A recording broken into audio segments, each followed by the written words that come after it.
Ladies and gentlemen on YouTube, my name is Robert Serrano Jr., and I am the natural born thriller because I'm the natural and I'm born to be the thriller.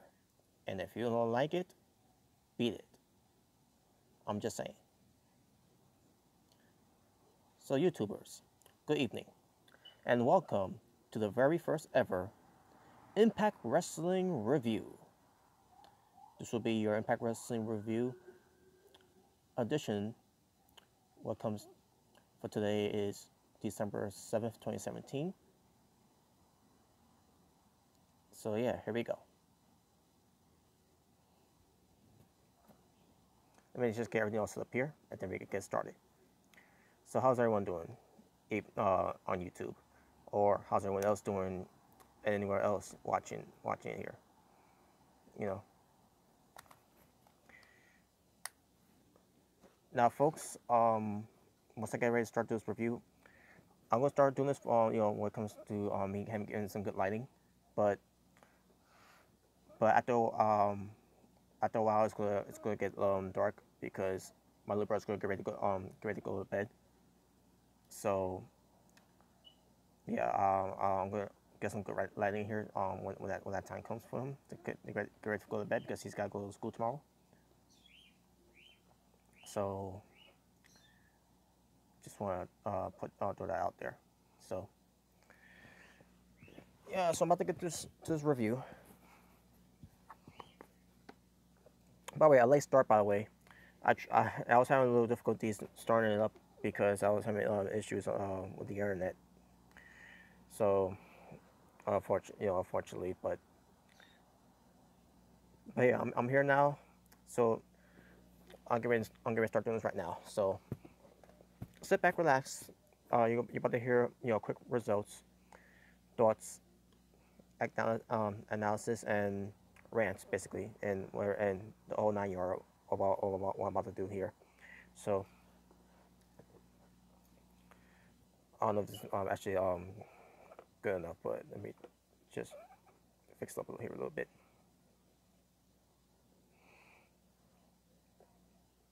All right, so let's get started. So for your Impact Wrestling review for November, the show from December 7th, 2017. So your Impact Wrestling review for the December 7th, 2017 edition. Very first start off by saying they were in Canada. That's where they're doing their shows from now on, until they decide to go back to Florida whenever that happens. Which by the way, I got notification that they are going to be going back to Florida. When it comes to the next tapings, which is going to be in 2018 though. But we won't get to that until we get to next month. But so they're in Ontario, Canada, which is I don't have it here with me, but I'm trying to remember the place. It's basically the same place they were at for Bound for Glory, Ottawa, Ontario, Canada. That's where they're at. You got Josh Matthews and Jeremy Borash on commentary. So now let's get to the show. So the show opened up actually with Alberto Patron. He's warning the champion Eli Drake. He's going to come after him after what he did to him last week, costing him the match.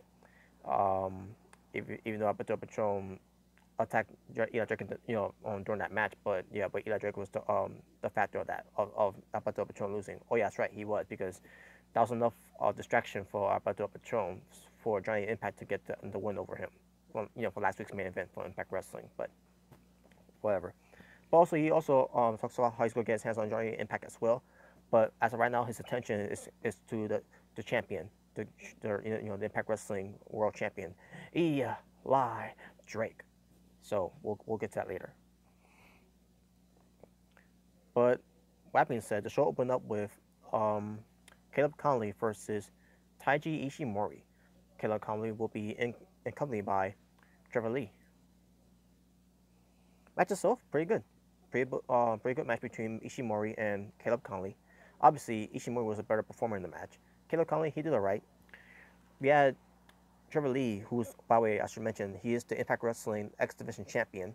and he gets involved in the match a little bit, and referee being distracted so many times that he didn't notice that Triple Lee got involved in the match. So, but in the end, yeah, Taiji Ishimori winning with the 450 splash at the end of the basically and I also need to mention too, by the way, Trevor Lee tried to distract once again Taiji Ishimori, but then he ends up taking out Trevor Lee. So yeah, just want to point that out before he ended the match with, again with the 450 splash. So yeah, Taiji Ishimori goes over Kato Konley, and he's probably next in line for an opportunity for Trevor Lee's X Division Championship. Speaking of Trevor Lee after the match, all of a sudden we get Trevor Lee insulting, basically attacks Taiji Ishimori after the match, and then Kato Konley and Triple H's will double team on Taiji Ishimori, but all of a sudden we get Desmond Xavier coming out for the save, and basically he fall against the Cult of Lee. That's the group name for Trevor Lee, which probably Trevor Lee is the leader of the Cult of Lee faction in Impact Wrestling, and he's got Kato Konley. I also need to mention one thing, by the way. When it comes to the faction, the Cult of Lee, which Trevor Lee is the leader, and you got Kato Konley as a member. There's another member too, and that's Andrew Everett. So I'm thinking to myself, wait a minute. They call themselves the Cult of Lee because we got Kato Konley and Andrew Everett being a follower to to Trevor Lee, and that's what they call the Cult of Lee. So there's no sign of basically there's no sign of Andrew Everett for some reason. I don't understand why. I thought he's supposed to be part of that group too, but he has been seen on TV lately, and he's been active on Twitter. So I saw him on Twitter tweeting, and I don't know what's going on. I really don't know what's going on with that. Last I checked, Andrew Everett is part of the Cult of Lee, so I don't know. I don't get that at all. But whatever. I guess we'll see. That'll make more sense for next week's Impact Wrestling, but we'll see. But yeah, but that was that. So there you go. Rosemary versus Allie versus Sienna. This will be the second tournament from last week. For those who didn't see last week, there's another. It's a Impact Wrestling Knockouts Championship tournament where it was a three-way. Last week it was Lorna Vaness versus Madison Rayne versus Casey Spinelli.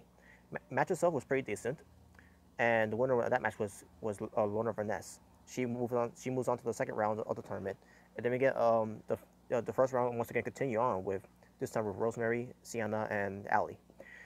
Match itself from this, and by the way, in this match it was pretty good, way better than last week's match. But I'm not saying that last week the performances were terrible. I'm just saying that this week's match between Allie, Sienna, and Rosemary was way better. It was 10 times better.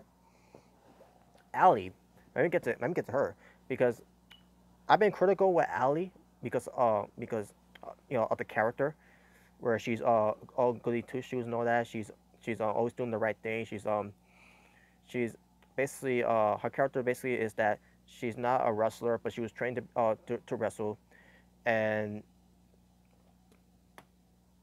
now she's improved. Which probably for those who don't know who Allie is, Allie, behind the Allie character is Cherry Bomb, and we all know that Cherry Bomb is a very good wrestler. But when it comes to the Allie character in Impact Wrestling, she's not a very good wrestler. She's trained to be a wrestler, and to see if she can improve as a wrestler. That's the story of it. But and that's one of the reasons why I wasn't a fan of it, because I know who Cherry Bomb is. I know who Cherry Bomb is. If you give a veteran wrestler that I've known outside of Impact Wrestling, the role of being Allie, and she's basically acting like she can't wrestle and all that, and she's acting like she doesn't know doesn't know a difference between a wrist lock between a wrist lock. I mean, let me try this again. Basically, what I'm trying to say is that when you get a veteran that I know outside of Impact Wrestling coming into this company to become a character that doesn't know a difference between a wristwatch to a wrist lock. That's what I'm trying to say. So to me that's insulting. But credit to Cherry Bomb. She's making it work though. The character. I'm not saying that no Cherry Bomb doesn't deserve that role, but and I'm not saying she's doing a horrible job with that role. I think she's doing a great job with that role. I'm just not a fan. I'm just not a fan of it. But let me say this: when it comes to the Allie character in professional wrestling, it's way more, 10 times better than the Bailey character from WWE. Because WWE has done so much damage control to the Bailey character, where Bailey was saying the fact that she could take it to the extreme, and she didn't improve it by doing that. But when it comes to Allie, I wasn't expecting her to do anything extreme, or to take it to extreme ways. I'm not saying that this match was no disqualifications or extreme rules type of match, but Allie, she was showing a mean streak in this match. That's what I'm trying to say here. That Allie is showing more of a mean streak in professional wrestling than Bailey will ever try to do in professional wrestling. So Allie and Rosemary had tensions with each other, and keep in mind, for those who don't know, Rosemary and Allie, they formed a team before, for this past year, during the summer, where Rosemary and Allie are called themselves the Demon Bunny. Where you got Rosemary, who's the demon assassin, and you got Allie, who is a lovable character who loves bunnies, and she helps and all that. But yeah, I don't understand the name of the tag team, but yeah, that's their name basically. And you got Josh Matthews on commentaries calling them the Demon Bunny. And then you got Sienna in this match too, by the way, where you get the Demon Bunny double teaming against her. And also on commentary, they talk about how Sienna is complaining about, where she lost the title at Bound for Glory because it was a three-way match. And I say to myself, well, she's once again in a three-way, in another three-way match. So, what's the point? What's the point they're trying to make here, right? But I guess I know what they mean by that, but whatever. Hold on a second, folks.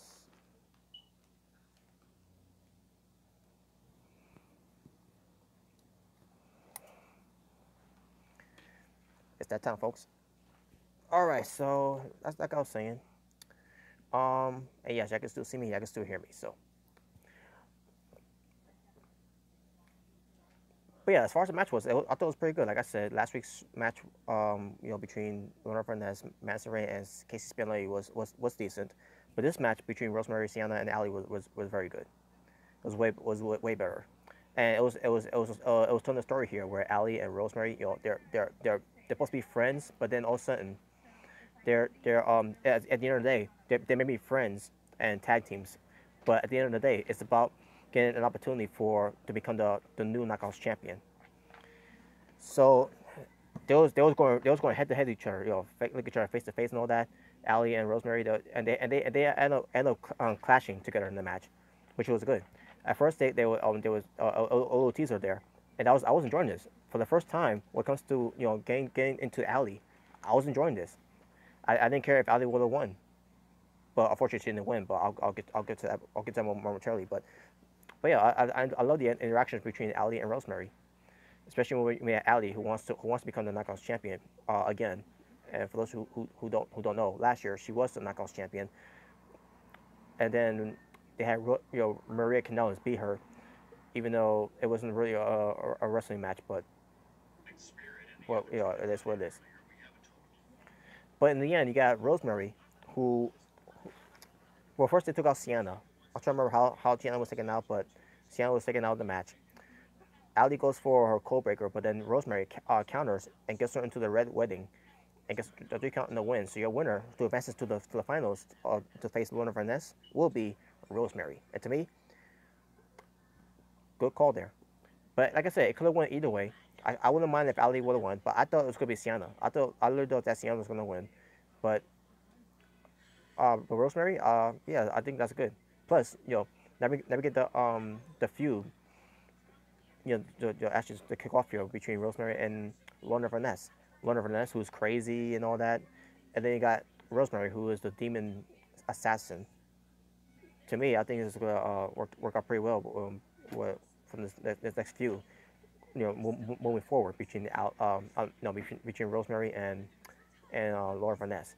And as for Allie, I'll get to her later on, by the way, about what they're trying to do with her. But yeah, good match. Next we get OVE. They cut a promo and basically insulting the Canadian crowds because keep in mind they're in Canada, and they talk about how Canadians speak no yes, they speak the French language, which is true. Um, so also let me get these tag teams. I'm trying to remember their names. I think it was the TBT, but basically when they came out, they look like they're lumberjacks. And like okay, so it's, basically we had the TBT. Again, I'm assuming that's their names because I'm trying to remember if it was either the TBT or the TDT. I don't know, but OVE goes up against the TBT. And by the way, for those who don't know, OVE Ohio versus everything. Before they came in as baby faces, but now they're heels because you got Sammy Callahan, who's ends up being with the group since Bound for Glory, and now basically it's basically become a double turn when it comes to the situation where it becomes OVE the baby faces against the heels at the time, LAX Latin American Exchange, but now like I said, a double heel turn. I mean a double turn basically, where LAX is the babyface this time and OVE this time are heels. But anyways, as far as the match was, the match was pretty decent. OVE ends up wait wait a minute oh yeah, I'm sorry. It wasn't a match really. I forgot it wasn't a match. My apologies. Um, but I guess these two new tag teams are I guess we're going to be seeing more of them. I'm assuming maybe, but whatever. Um, yeah, I don't know what to say at this point, but anyways, so basically they was getting ass kicked by OVE. OVE was going to do something very dangerous to them, and they brought in candlesticks, they brought in steel chairs. They was basically going to kill them with the finish move called All Seeing Eye. But then also we get LEX coming in for the save, and OVE retreats. So there you go, there you go. I guess we'll be seeing more of these tag teams develop for Impact Wrestling because we got a couple of tag teams that are no longer in the company anymore. But yeah, but it is what it is. Um, also we get oh yeah, so then also we get Allie backstage. She's getting ready to leave, and Gail Kim stops her. Allie basically was confirmed by Gail Kim, and she looks upset. Allie was upset because she didn't win. She was like, "I let you down, Gail Kim, and I'm sorry and all that." And Gail Kim was like, "Calm down. You didn't let me down. You did great and all that." And she said to her that this is it is your time. Your time will come and all that. So and Allie's like, "You're right. It's my time. It's my time and all that, right?" So I don't know what to take from this, folks, because to me it felt a little weird that Allie is acting like this and all that. I hope they don't turn her heel. I don't mind seeing Allie as having a main streak when it comes to her being a baby face, but I don't want to see her turn heel. I mean, after all this time, they have Allie, they got her over with the crowds. I guess you could say for the past 2 years now, or just for the past year, but we're getting close to for the past 2 years. But yeah, she has been in there that long, but still, she's working as a baby face in the Knockouts division, and I hope they don't plan on turning her heel. And what's this going to lead to? Again, that's nothing. Gail Kim, she's still there because I think she's still gonna have a place in Impact Wrestling where she might be an agent or something like that, or maybe have an on-screen angle, but she's not wrestling anymore. Gail Kim is done. She's retired. So I don't see basically what I'm trying to make it out here is that I don't see what Impact Wrestling is going to try to do here, where you have Gail Kim who's done with wrestling right now, and I guess their goal here is trying to have Allie versus Gail Kim, which is again it will not. It's not going to work that way because I mean it should not work that way because Gail Kim is retired. So yeah, I really don't know where they're going with this, but it's just going to lead to where Allie is going to pursue her way to one day become the knockout champion again, where she's going to because now when it comes to her character, she's finally improved her wrestling, but who knows? Who knows, right? But anyways, moving on. I think this was hour number one, if I'm not mistaken. That that just finished up. I could be wrong, but let me just double check. No, I guess not yet. I guess our one wasn't over yet until we did, until this next match, which this next match probably led into hour number two. Yeah. Okay. So yeah, so next we get to the Impact Wrestling Grand Championship title match. The champion is EC3 versus the challenger Matt Sydal. We got judges there, when it comes to the format of the Grand Championship title match. Basically, 3 rounds every 3 minutes, and the score will be up to the judges. 3 judges basically. One of them ends up being the special guest judge, which ends up being Falabra, who's supposed to be the knockoff of Yokozuna. And like, why is he being the judge, and why is Impact Wrestling also getting this guy to push? Because a couple of guys left the company. I don't understand. I'm not saying Falabra is a terrible wrestler, but to say that based on the way he's dressed up and everything, that he's dressed like he's supposed to be the version 2 of Yokozuna, and it's not working for me at all. It really isn't, because I just don't see it. I don't. But whatever.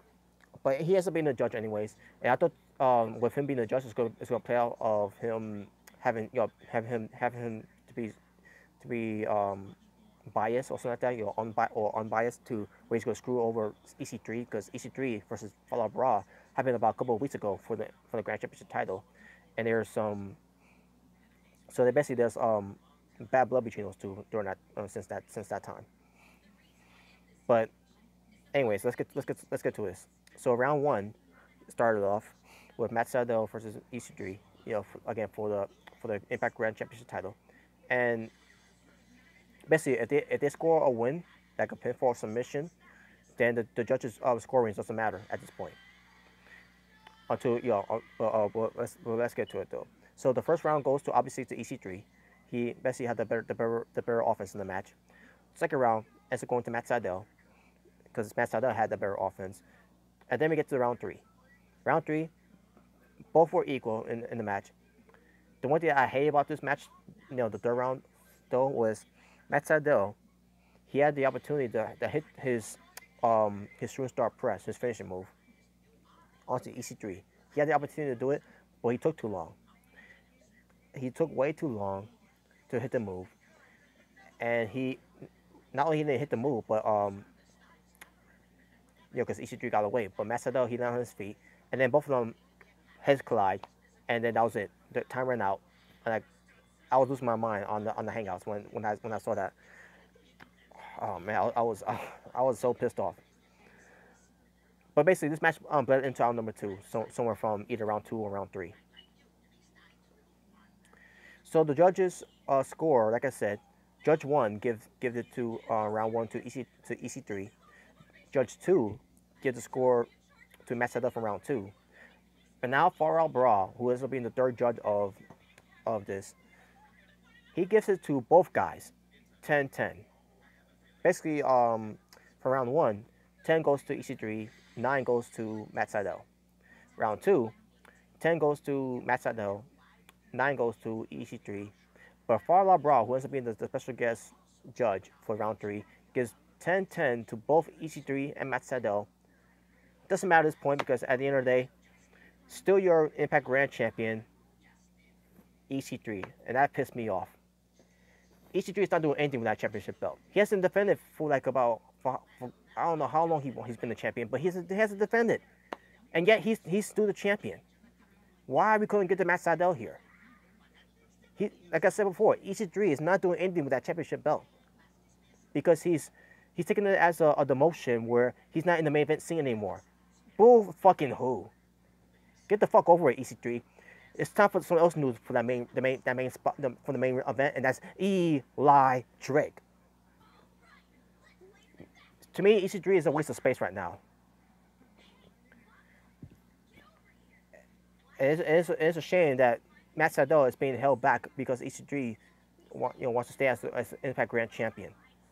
And now they're doing this again, where EC3 is making fun of Matt Sydal, where he came so close to become a champion, but then he does with those opportunities, he choke.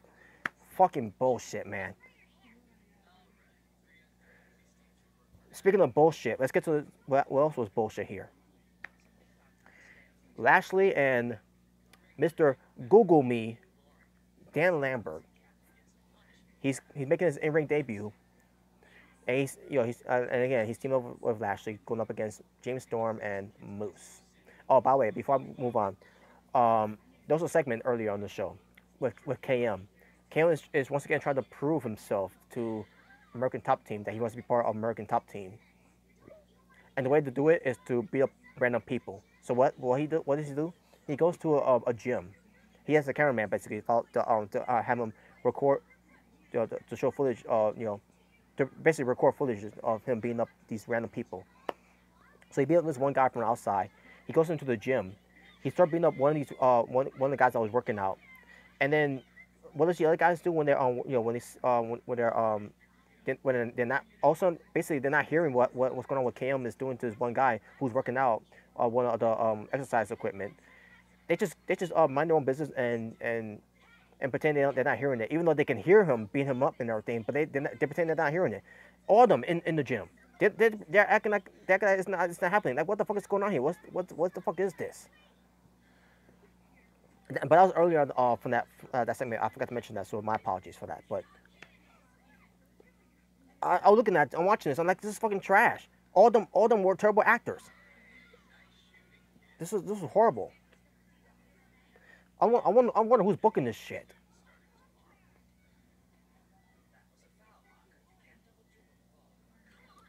But anyways, let me get back to this. So we get the American Top Team at ringside for Lashley and Dan Lambert versus James Storm and Moose. And I just want to point out one thing. James Storm opened his bottle of beer. He gives it to Moose. Moose drinks it. Moose gives it back to James Storm, and then James Storm starts drinking out of the bottle that Moose just drank from.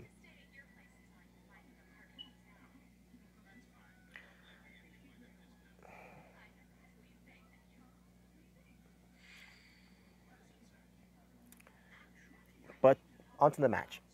This match, Dan Lambert, his in-ring debut, his first time we're seeing him wrestle in Impact Wrestling.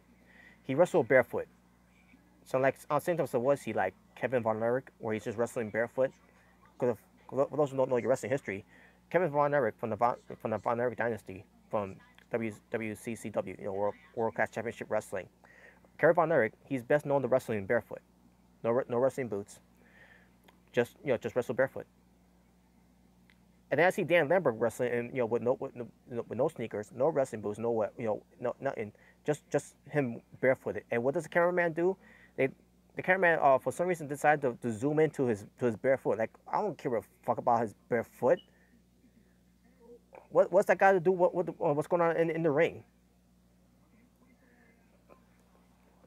So Lashley's doing all the work, and when it comes to Dan Lambert coming into the ring, basically what happened here is that Lashley attacks Dan Lambert after he laid out James Storm or Moose, whichever one you want to say that was in there. That was in the match. Dan Lambert tried to go for a pin, and when that failed, what does he do? He goes back to Lashley to attack him into the match. So basically, he did nothing in this match other than being a coward and running away from from Moose and from James Storm, because he didn't want to get physical in the ring. And like, what the fuck was the point of having him in the match then? Yeah, so Dan Lambert, he tried to go for the pin again, and he realized he couldn't tag Lashley because Lashley was taken out of the match, of his corner, I believe. I'm trying to remember. So when he realized he couldn't tag Lashley, Dan Lambert, who's supposed to be an MMA fighter, during his prime, and he trained guys to become MMA fighters and everything. What does he do in a situation like this? He runs away. He runs out of the ring, runs around the ring like a fucking coward. And yet he's supposed to be the secret weapon of American Top Teams. This was fucking a waste of my fucking time. And I can't believe that Impact Wrestling even consider having this as part of this a show of I was losing my mind while I was watching this show. I can't believe they have this piece of trash, Dan Lambert, wrestling. I mean, if you want to call it wrestling, because he didn't do shit. He was fucking he was fucking garbage. Lashley did all the work, and Dan Lambert took the credit by getting the pin, and not just getting the pin, but he beat, of all people, James Storm, a long-time Impact wrestler in Impact Wrestling. This was a fucking joke. Just Dan Lambert being the match overall was a fucking joke. Out of all the things that I thought, I could point out a lot of things that I thought the show was trash. KM, trash. The way they did that segment, trash. Dan Lambert wrestling, or should I say, Dan Lambert wrestling, trash. Speaking of trash, I saw another thing that was trash on the show too. Joseph Park, doing that Park and Parks commercial. What was it called? That some about helping clients where they are getting hurt and all that, and they it was fucking garbage. And then also they started doing some stupid editing where broken hearts, used underwear, monkeys playing a violin or something like that. What the fuck was that? Like another thing, fucking garbage. I don't know what the fuck they're doing with that. Again, who's fucking booking this shit? Who thinks in their minds think that's fucking funny?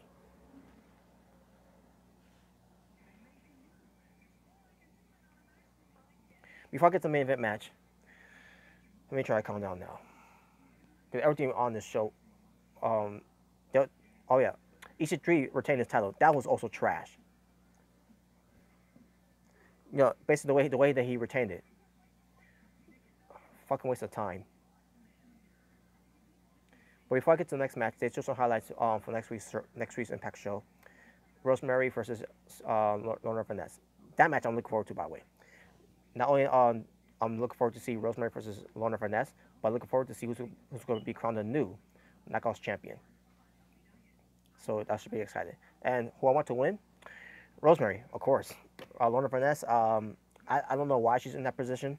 When it comes to her character, where she's always crazy, got the messed up makeup on her face, and she's always drunk and all that. I don't know why they want her to be a champion for that reason, but yeah, Rosemary's my pick to win to become the champion.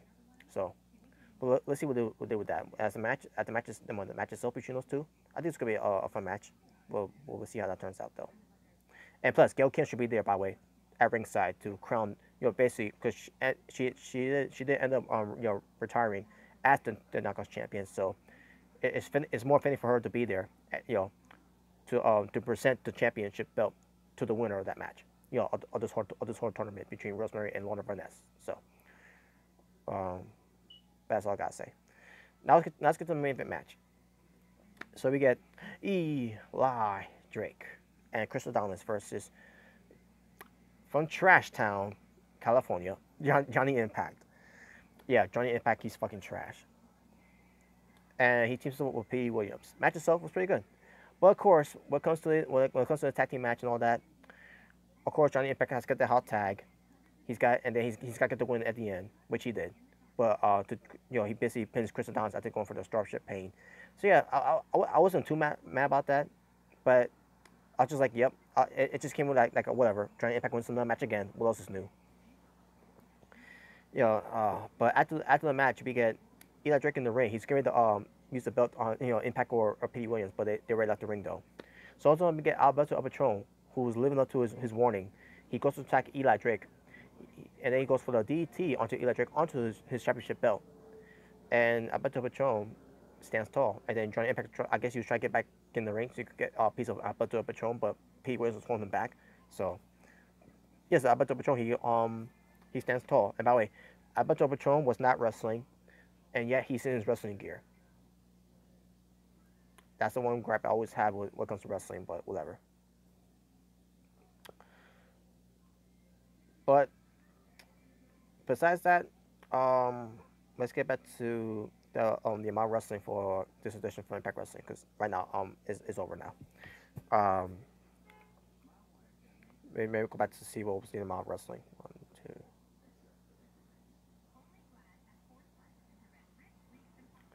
All right, so the amount of wrestling, 5 matches was the amount of wrestling for Impact Wrestling for your December 7th, 2017 edition.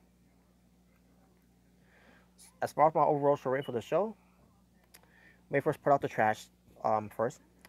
EC3 retained the title, trash. Joseph Park's commercial, trash. Dan Lambert, trash. And the American Top Teams, but that's too added in the third part of the show was trash. KM, trash. And I would say Johnny Impact, but nah, not going to. He actually did a better performance this time, and we got to the top rope. At least he didn't struggle, you know, because last time he struggled, you know, because he lost his balance. But whatever. So yeah, I'm gonna go 6.5. No, this is 6.5 out of 10. I'll think about going 7, but nah, I can't. It doesn't deserve it. It doesn't deserve that. After seeing Dan Lambert, fuck no. So yeah, 6.5 out of 10. I'll go for the show. So yeah, I'm gonna wrap up from there. So thank you all for watching. If you're new to my YouTube channel, from yours truly, Robert Serrano Jr., hit that subscribe button. Excuse me. Hit that subscribe button. If I can get the word out of my mouth. If you like this video, hit the like button. If you dislike this video, dislike hit the dislike button. The choice is yours. And now I'm botching, so with that being said, I'm out here, folks. So yeah, YouTubers, you have a good night. You all take care. Peace on the streets. I'll talk to you all soon. But for now, I'm out.